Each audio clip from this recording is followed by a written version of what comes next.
or that reaction is. I mean, because if you go down south more, like Salvador and stuff, like they really don't like you being deported over there. I mean, being brought back from being deported to you know what I mean.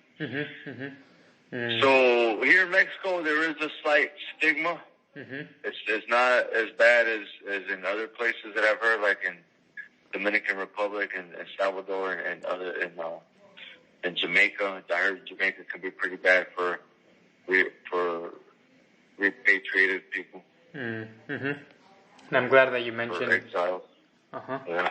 I'm glad you mentioned stigma. That's actually literally my next question. So, since you raised it at this right time, I'm wondering if you know why, whether if you feel stigma, and if so, kind of what the reason is, and if you've kind of heard why people do feel this stigma, like what's the basis of it, like what's the thinking behind why you're kind of feeling this certain way. Well, and I felt it. Yeah, definitely felt it in Nogales. I mean, the other and the stigma of the deported, returning back, and the people not liking that, not accepting it, especially in Nogales. Yeah, there is that. But here in Tijuana, Rosarito area, it's much different. The stigma is much lighter, much less. It just depends on who you're around, you know what I mean, and what type of environment you're in. But mostly, for the most part, it's okay. When people understand that people get deported, and a lot of people actually come here to the TJ border from way down south, looking for an opportunity, looking for a chance, and a better life. So there's all those. There's all those conversations to be had here in this region, specifically of TJ border. I mean, but yeah, the stigma is here in Mexico. I did feel it really bad in Nogales, but I know that there's in other countries there it is much worse. But yeah, I felt it. And I know some of our other veterans as well. Some of our other veterans actually that live down south more, to get deeper into Mexico, they get it bad. They get it bad. But it's because of the region that I'm in is how I've been affected by it. And would you say that the stigma comes from maybe people in Mexico who haven't immigrated to the U.S., kind of seeing people that have been deported as, I don't know, having had some opportunity to live and then, like, quote unquote, doing something wrong that then ends up with them being sent back to Mexico? Like, is that the thinking? Like, oh, you must have done something really bad if you're back here? Like, Yes. Generally, right along those lines, yeah. It's just a general distrust or unliking of that person because of just that fact. I mean, and you don't even know what that person's story is. You don't even know if they did anything wrong. I mean, they're deporting people for anything, for nothing, to nothing at all. So, but the stigma is there regardless. And when you've experienced that stigma, did it make you feel welcomed in Mexico? No, it's not a good feeling, It's a like discriminatory feeling. It's a discrimination of sorts, and it's been verbal, or even it doesn't even have to be verbal. It's just people, the way they look at you, and they, their eyes at you, and whatever. I mean, it's just it's what it is, man.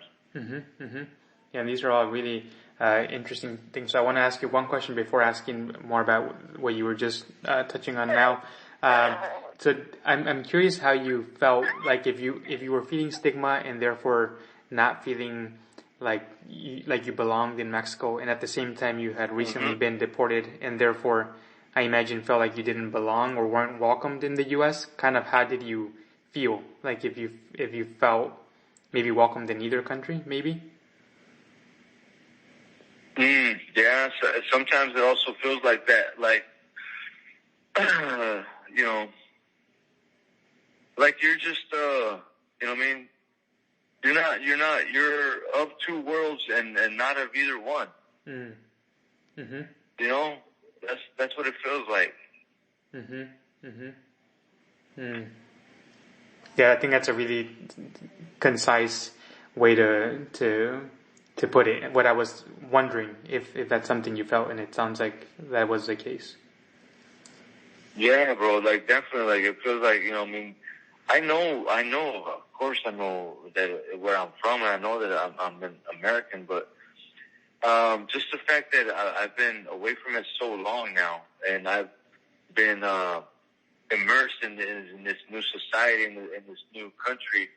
You know what I mean? And forced to be here, forced to be a part of it. But actually, I've been, you know what I mean, a really good part of it. You know what I mean? Like I've helped the people here locally. You know what I mean? However I can.